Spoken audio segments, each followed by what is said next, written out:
오늘 하나님께서 주시는 말씀의 은혜가 저와 여러분들에게 충만하기를 바랍니다. 목회와 신학에서 한국 교회 성도들의 신앙의 성숙도에 대해서 조사, 연구를 한 적이 있습니다. 그 결과를 제가 오늘 말씀드리려고 하는데요. 과연 우리 한국 교회 성도님들은 자신의 신앙을 어느 정도 스스로 생각할 수 있을까? 자신이 성숙한 신앙인이다 라고 답한 분들이 12%밖에 되지 않습니다. 그런데 나의 신앙은 미성숙하다라고 응답한 교인들이 65.5%나 된다는 것이죠. 자신 스스로를 나는 미성숙한 신앙입니다. 즉 미성숙한 그리스도인이다라고 말하고 있는 것이죠. 어떻게 보면 저는 이 아주 간단한 이 조사 결과를 통해서 한국교회 문제점은 어쩌면 한국교회 성도들의 미성숙한 신앙 때문이 아닌가라고 생각할 수가 있죠. 물론 여러 가지 문제가 다양하게 있습니다. 그러나 그 다양한 문제 중에서도 우리의 신앙, 이 그리스도인들의 신앙이 정말 성숙한 것이 중요하다라는 생각이 드는 거죠. 고린도 교회에도 많은 문제가 있었습니다. 그런데 고린도 교회 문제를 자세히 들여다보면 마찬가지로 미성숙한 성도들, 미성숙한 그리스도인들이 많았기 때문에 고린도 교회에도 많은 문제가 있지 않았을까라고 하는 것이죠.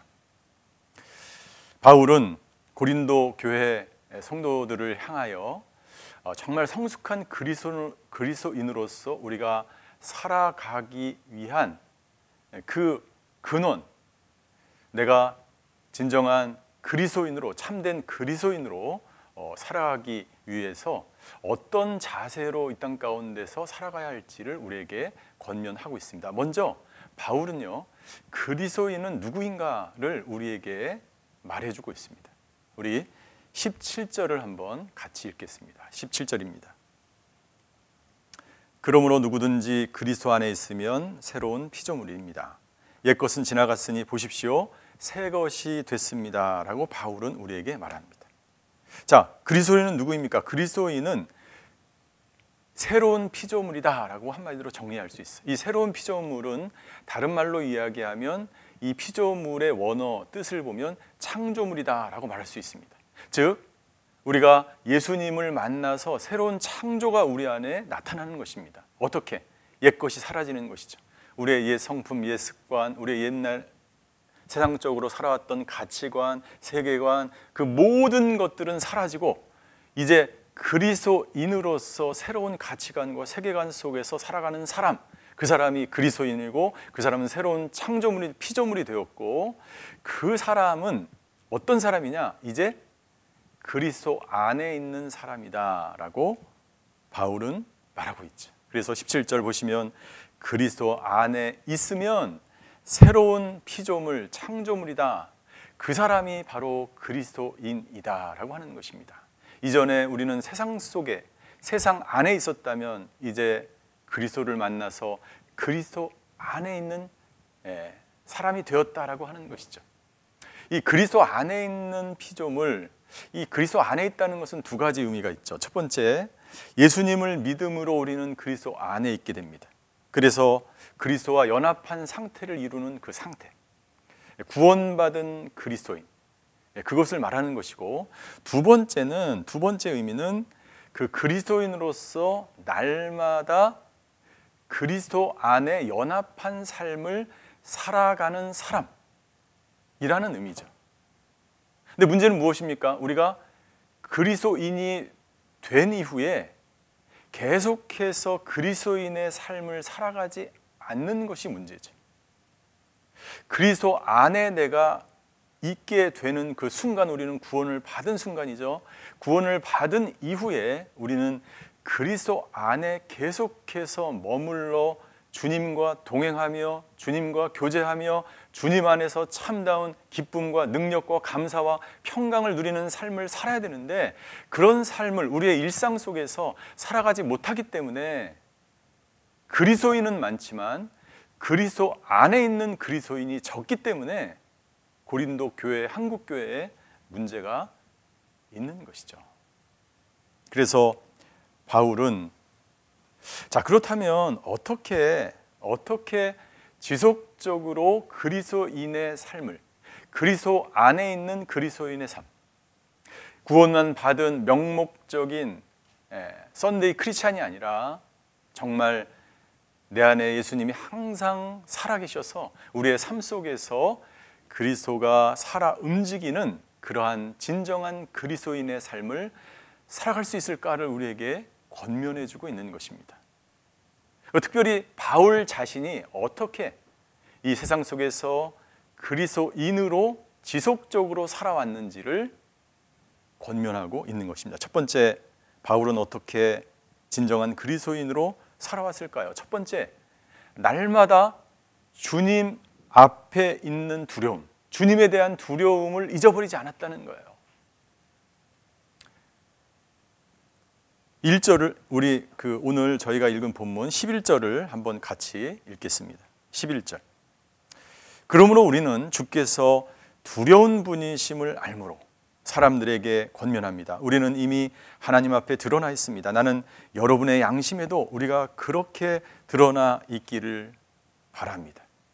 오늘 이 11절은 10절과 연관되어 있습니다. 이 그러므로라고 되어 있는데, 자, 10절에 보면 우리 모두가 그리스도의 심판대 앞에 설 것입니다. 그러므로 우리는 모든 사람이 그리스도의 심판대 앞에 설 것이기 때문에, 심판이 우리에게 있기 때문에 그리스도인은 날마다 어떻게 살아야 돼요? 주님에 대한 두려움으로 살아야 돼요. 주님에 대한 두려움 앞에 날마다 주님을 경외하는 마음으로 살아야 되는 것입니다. 이 두려움은 단순히 어떤 무서운 짐승을 보고 갑자기 두려워하는 그런 감정을 말하는 게 아니죠. 이것은 단순히 무서워서 피하는 그런 감정이 아닙니다. 이것은 그 주님을 내가 정말로 존경하고 사랑하고 정말로 그분만 생각하면 가슴이 부풀어 오르는 그 예수님이 항상 내 앞에 계시고 오늘도 나와 함께 계시는 분이라는 두려움 속에서 살아야 된다는 거죠.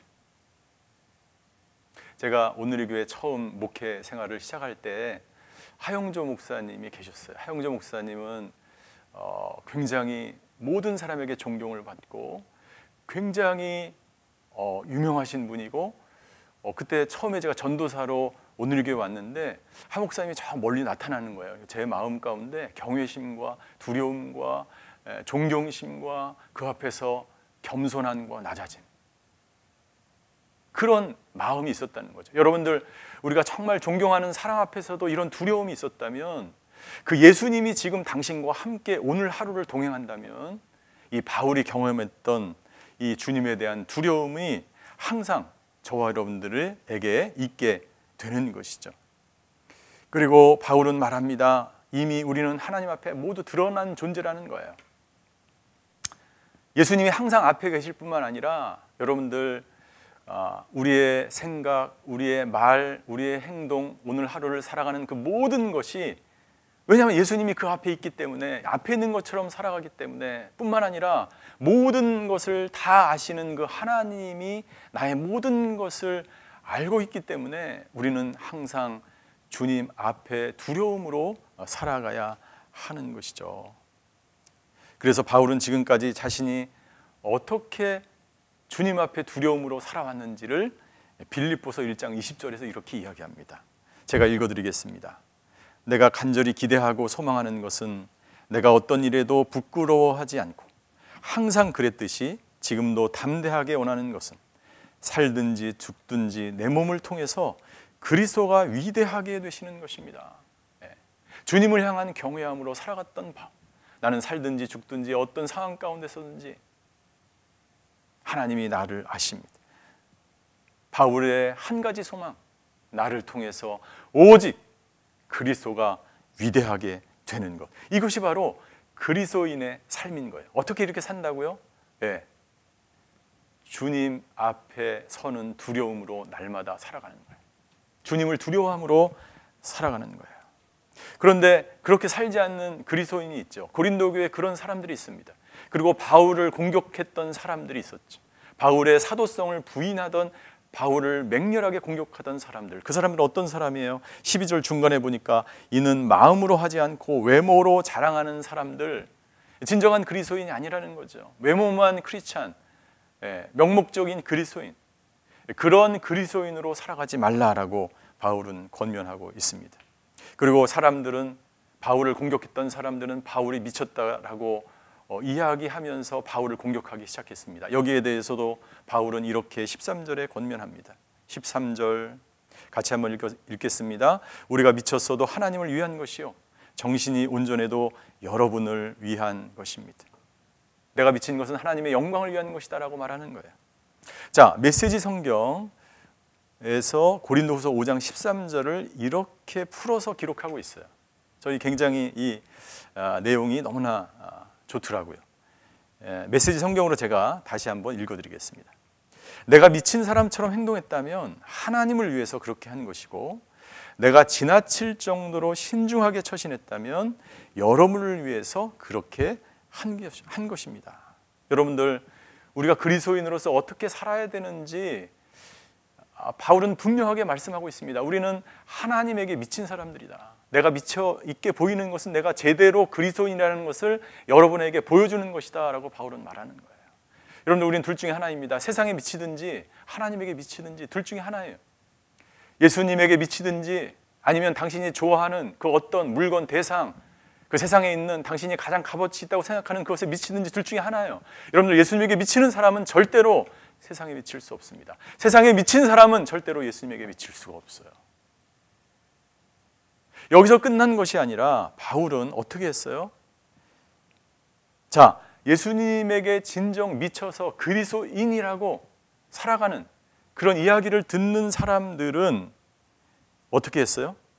다른 사람에 대해서는 지나치게 신중했다는 거예요. 여러분들, 코로나를 통해서 얼마나 많은 이단들이 다른 사람들을 힘들게 하고 어렵게 하였습니까? 우리는 그것을 많은 뉴스를 통해서 들었습니다. 여러분들, 내가 진정한 그리스도인이라면, 하나님 앞에 내 신앙이 올바로 서 있다면 다른 사람에 대해서 절대로 그 사람을 시기하거나 질투하거나 괴롭히거나 내가 가서 그 사람을 해한다면 여러분들 진정한 그리스도인이라고 할 수 없어요. 바울처럼 정말 우리는 하나님으로 인해서, 예수님으로 인해서 진정한 그리스도인이 됐다면 가족들에게, 그리고 다른 사람에게, 세상 속의 그리스도인으로, 직장에서, 회사에서, 교회 안에서조차도 여러분들, 우리는 정말 바울처럼 신중하게 정말 그리스도인의 태도를 보여야 함을 바울은 말하고 있는 것이죠.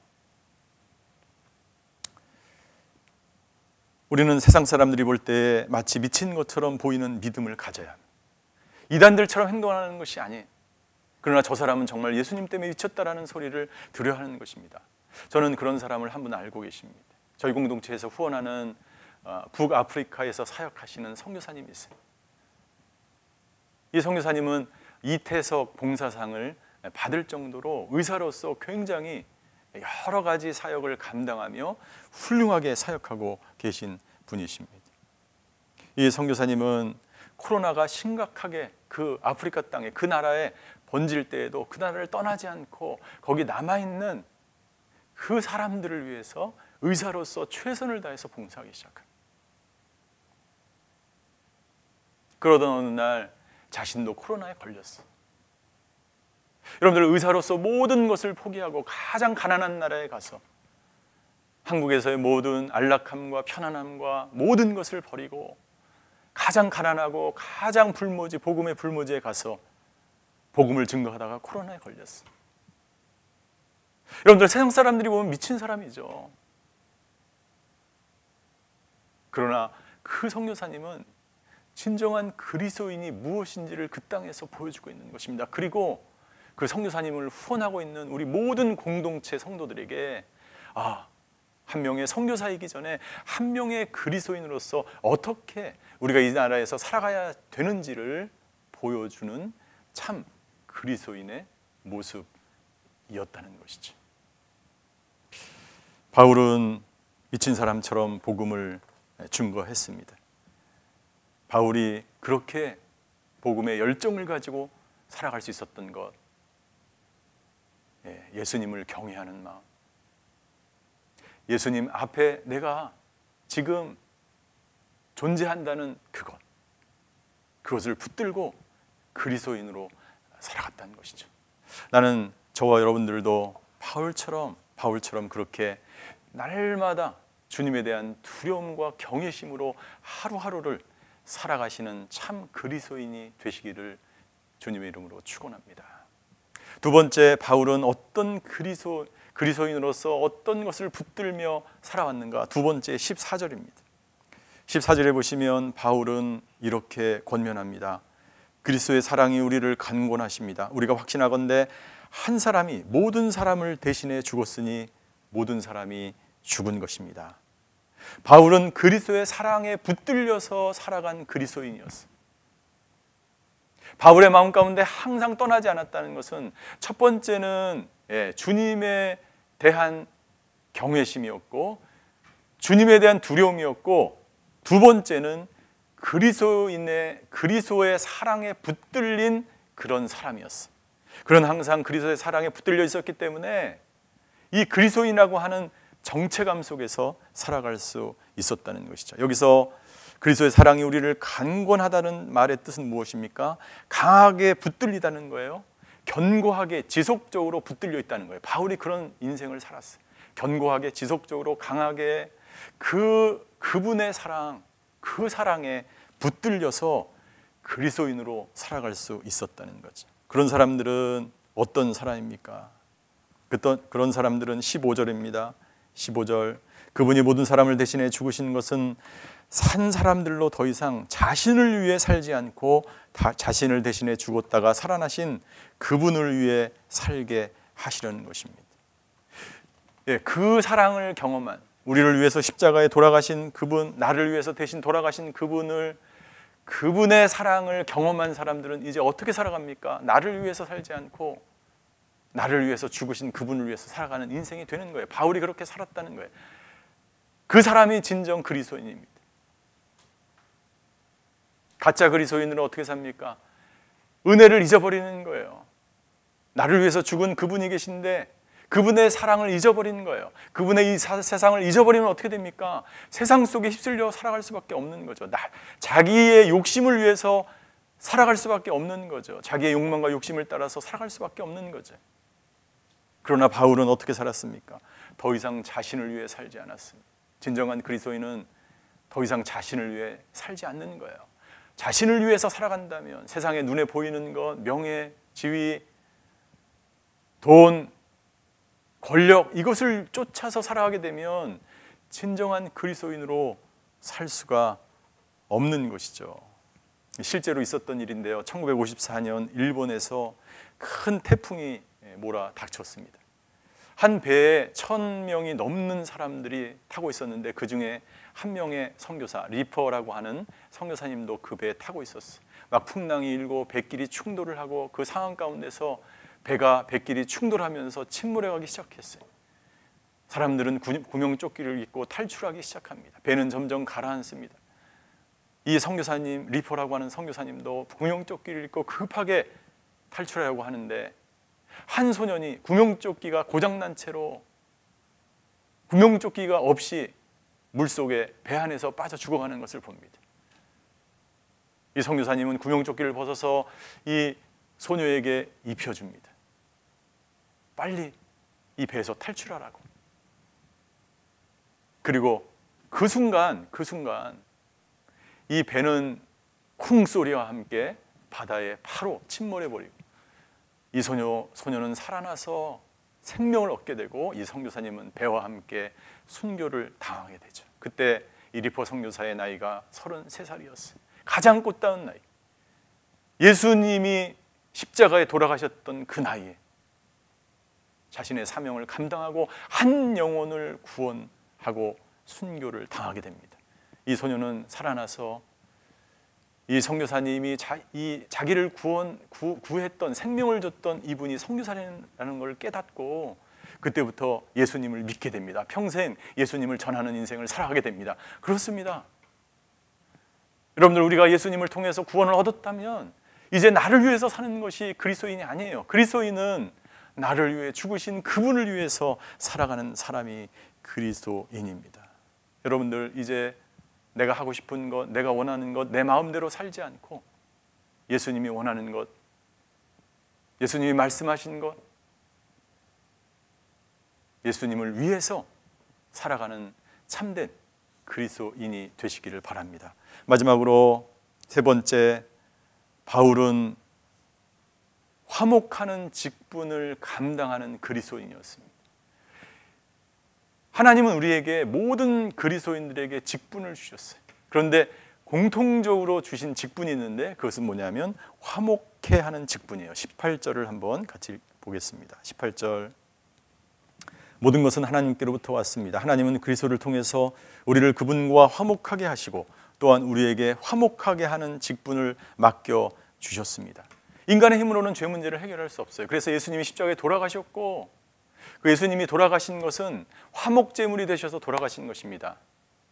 이 화목제물, 이 대속의 죽음, 우리를 대신해서 죽은 이 화목제물이 되신 예수님은 대속하셨다는 것은 뭐냐면 내가 죽어야 되는데 예수님이 대신 죽으신 거예요. 화목제물이라고 말하는 것입니다. 내가 십자가에 달려 돌아가야 되는데 예수님이 십자가에 달려 돌아가신 것이죠. 그리고 예수님은 화목제물이 되시면서 우리에게 화목해 하는 직분을 또한 주셨습니다. 20절, 그러므로 우리는 그리스도를 대신하는 사절이 돼 하나님께서 우리를 통해서 권면하시는 것 같이 그리스도를 대신해 여러분에게 간곡히 부탁합니다. 여러분은 하나님과 화목하십시오. 우리에게 화목하는 직책을 주셨어요. 그리고 우리를 20절 전반부에 보니까 뭐라고 말씀하고 있습니까? 그리스도의 대사로 우리를 삼으셨다는 거예요. 세상의 대사, 가정의 대사, 선교지의 대사, 직장의 대사로 우리를 파견하셨다는 거예요. 어떤 직분을 가지고? 화목의 직분을 가지고 우리를 파견하셨어요.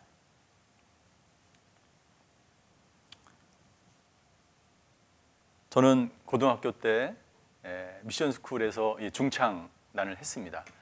저는 노래는 잘 그때 못했지만 이 친구들이, 친한 친구가 있었기 때문에 아마 저를 중창단에 이렇게 합류하게 허락한 것 같아요.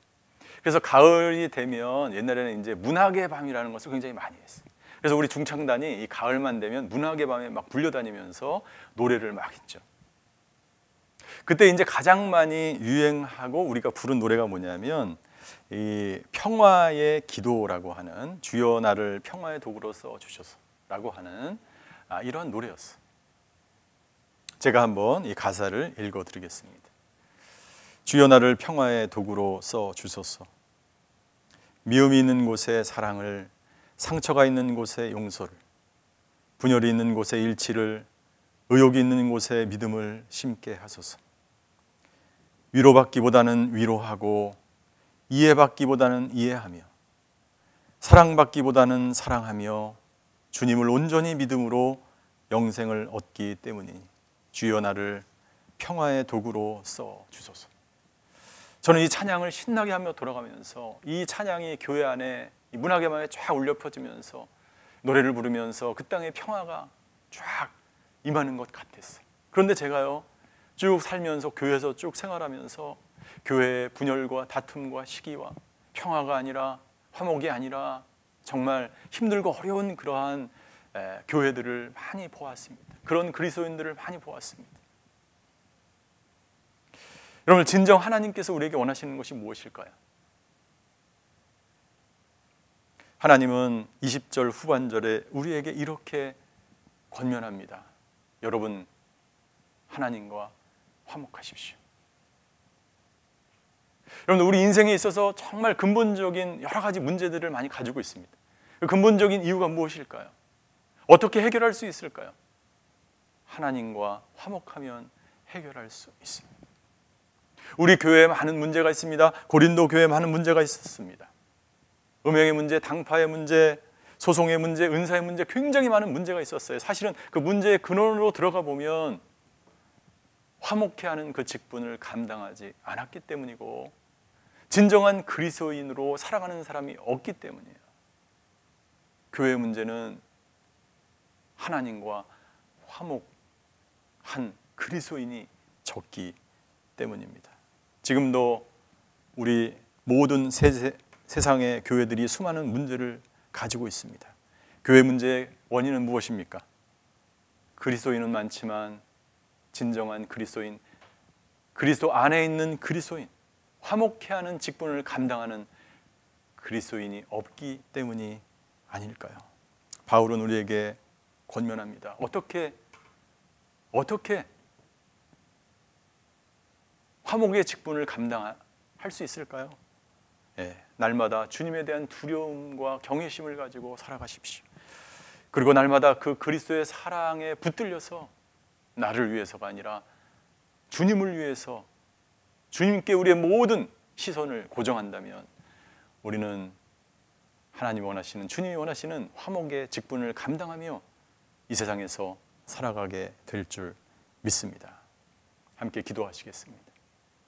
하나님, 우리를 그리스도인으로 불러주셔서 감사합니다.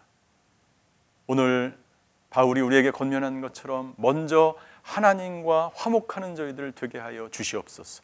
그리고 우리에게 주신 모든 그리스도인에게 주신 이 화목의 직분, 내가 있는 가정에서, 일터에서, 직장에서 감당하는 저희들 되게 하여 주시옵소서. 그리하여 나의 주장과 나의 생각이 아니라 오직 내 안에 예수 그리스도가 살아 움직여 진정 그리스도 안에 거하는 그리스도인으로 불려지는 저희 모두가 되게 하여 주시옵소서. 예수 그리스도의 이름으로 기도하였습니다. 아멘.